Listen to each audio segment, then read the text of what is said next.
कौन फर्जी लिया है ये जांच का विषय है।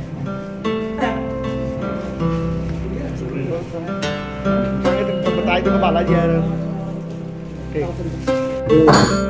जी बताइए आज के काम से उत्तर प्रदेश के यशस्वी मुख्यमंत्री भ्रष्टाचार के मुद्दे पर जीरो टॉलरेंस की बात करते हैं, लेकिन दुर्भाग्यपूर्ण मुझे यह कहना पड़ रहा है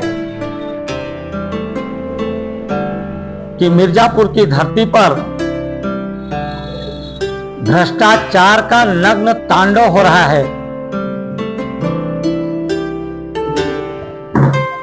यह भ्रष्टाचार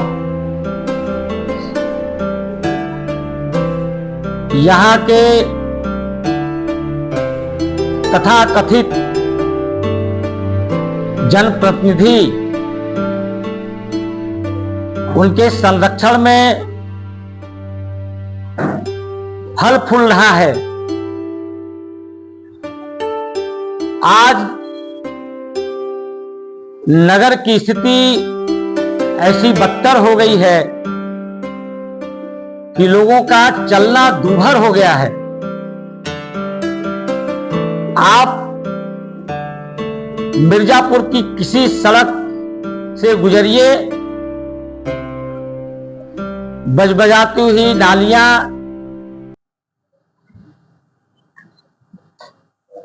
टूटी फूटी सड़कें, जर्जर गलियां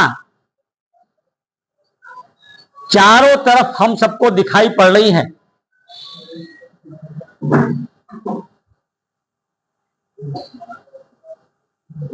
आज अपनी लग्जरी गाड़ी से घूमने वाले जो जनप्रतिनिधि हैं, जिन्हें मिर्जापुर की जनता अनेक बार से अपना मत प्रदान कर रही है, आंख मूंद करके वो जनप्रतिनिधि जनता के प्रति अपनी जवाबदेही नहीं समझ रहे हैं।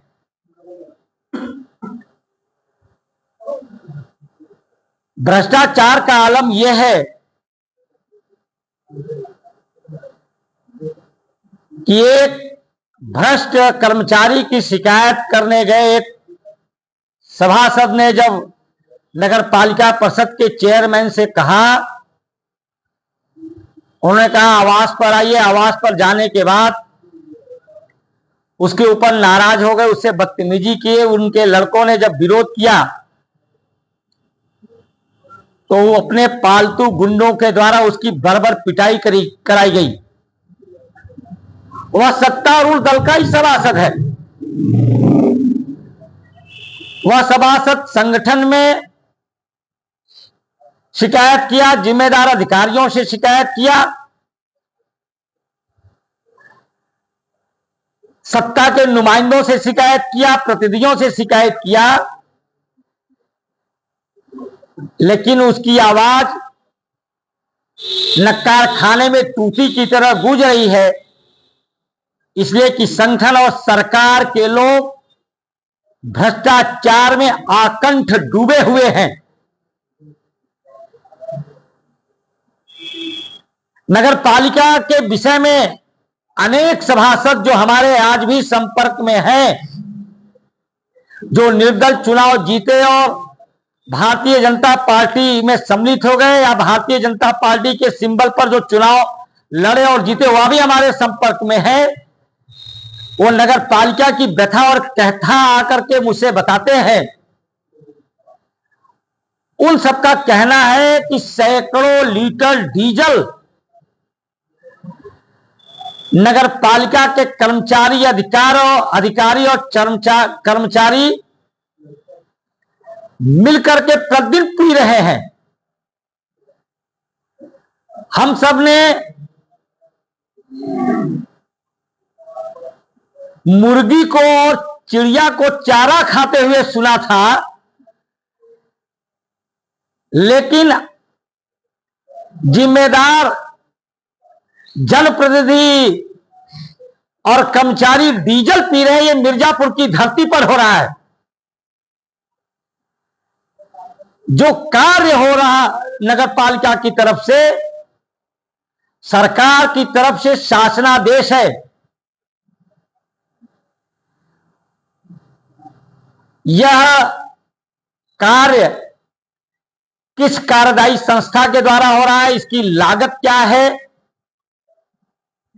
इसके कार्य करने की अवधि क्या है, इसका संपादन क्या है, उसका लागत, यह सब एक बोर्ड पर लिखना चाहिए। लेकिन दुर्भाग्यपूर्ण है, विगत लगभग 1.5 वर्ष व्यतीत होने के बाद करोड़ों करोड़ रुपए का मिर्जापुर में काम हुआ,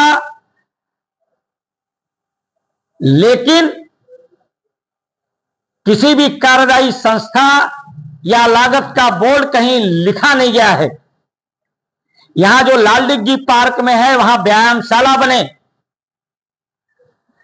व्यायामशाला महिलाओं का अलग, पुरुषों का अलग। सभासद ने मुझे बताया कि जो महिला व्यायामशाला में इक्विपमेंट लगे, बनने के 15 दिन के अंदर ही टूट गए, टेढ़े हो गए, इसलिए कि उसकी फाउंडेशन बड़ी कमजोर थी। जो यहां छत ढाली जा रही है व्यायामशाला की, विगत 4-5 महीने से बन रहा है, वह छत टपक रहा है, चू रहा है। आप चौबे घाट पर जब जाएंगे, जहां पर व्यक्ति अपने परिजनों की शव यात्रा लेकर के जाते हैं, जरा सा बरसात हो जाए तो उस मार्ग में लोग फिसल करके गिर रहे हैं। एक व्यक्ति आकर के बिलख बिलख करके रोने लगे। वो अपने परिजन की शव यात्रा लेकर जा रहे थे, फिसल करके गिर गए, उनका पैर फ्रैक्चर हो गया। और जब कुछ लोगों ने नगर पालिका के चेयरमैन से कहा, तो उसने जो बात कहा वो और भी दुर्भाग्यपूर्ण है। उन्होंने कहा कि इसके जिम्मेदार हम ही थोड़ी हैं, यहां विधायक भी हैं और सांसद भी हैं, उन लोगों से आप शिकायत नहीं कर रहे हैं। आज ऐसी लूट और घूस मची हुई है। हम एक वाक्य में अगर कहें तो हम सब एक मुहावरा कहते थे, बाढ़ ही खेत को चर रहा है, माली ही बगिया को उजाड़ रहा है, रक्षक ही भक्षक बन गए हैं, और जनता के नुमाइंदे जन सेवक का लबादा ओढ़ करके जनता को लूट रहे हैं। आज मिर्जापुर की सज्जन शक्ति व्यथित है, दुखी है, हताश है, निराश है। राष्ट्रवादी मंच जिला प्रशासन से यह मांग कर रहा है कि जिस प्रकार से लूट अनेक विभागों में है, सिर्फ नगर पालिका ही नहीं, अनेक विभाग है, वह तहसील हो, थाना हो, आरटीओ ऑफिस हो, खनन विभाग हो, अनेक जो सरकारी विभाग हैं, लोग यहां तक करें कि थानेदार, कोतवाल और लेखपाल का कोई इलाज नहीं है। थानेदार और तहसीलदार अपनी समस्या लेकर कोई उनके पास चला जाए तो उसकी कनपटी पे बंदूक रख करके वसूली कर रहे हैं। यह मिर्जापुर की स्थिति है। राष्ट्रवादी मंच इन विषयों पर विचार करके आने वाले दिनों में सज्जन शक्ति को जागृत करके मिर्जापुर की शक्ति का एक प्रचंड प्रदर्शन मिर्जापुर की धरती पर करेगा। आप सबके माध्यम से यह निवेदन है।